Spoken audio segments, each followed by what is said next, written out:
Hello mga ka-idol, good morning sa inyong lahat, mga ka-grab. Good morning sa inyong lahat.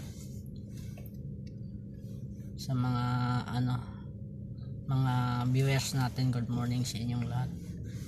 Ito, nag-grab tayo mga ka-idol.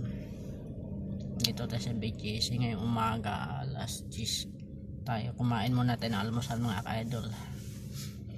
Epiplex ko lang sa inyo mga ka-idol kung pagkano earnings natin ngayon mga ka-idol, no? I-check natin mga ka-idol. Ito mga ka-idol, no? Ngayong umaga naka tayo 4-1 tayo mga ka-idol, no? 4-1. Naka 4-1 tayo mga ka-idol. Bali lang tayo mga ka-idol, 14 bookings mga ka-idol. Yan ang 14 bookings. Kaya yun yung income natin ngayon. Umaga lang idol. Umaga lang 4-1. 14 na pasahero. Sa mga pasahero, shout out sa inyo lahat. Maraming salamat. Yan lang mga ka-idol, yung earnings natin ngayong umaga. Kung i-check naman natin mga ka-idol, yung weekly, ito naman mga ka-idol, i-check natin yung weekly natin mga ka-idol. Nag-umpisa ako, isang buwan pa lang kumihigit mga ka-idol, no? Isang buwan pa lang ako, nag-umpisa lang ako dito mga ka-idol sa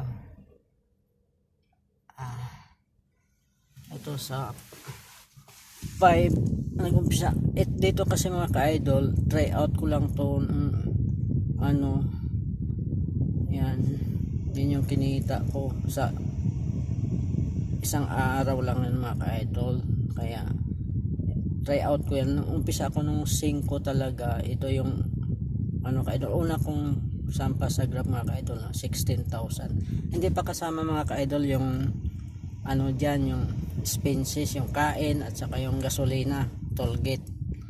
Sumunod na linggo mga ka-idol, ito naman yung kinita natin, tumaas ng konti, umabot ng 21. Lahat hindi pa kasama yung mga expenses idol, gas, tollgate.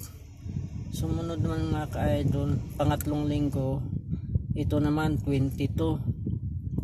Sumunod na pangatlong linggo, ito yung pang-apat na linggo, ito yun 19. Bumaba tayo mga ka-idol kasi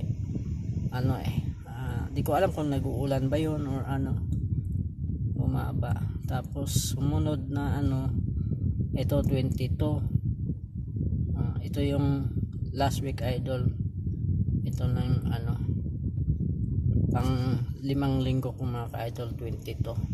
Kaya sa mga nagagrab mga ka-idol, tsaga lang mga ka-idol. Tsaka wala tayong pinipili mga ka-idol, yung mga malilit na booking huwag natin i-cancel kasi kailangan din ng mga pasahero na maihatid natin, kasi tayo nagsiservice sa mga pasahero. Kahit maliit man yan o malaki, huwag natin i-cancel. Ayun lang mga ka-idol, maraming salamat sa inyong lahat mga ka-idol. God bless you all.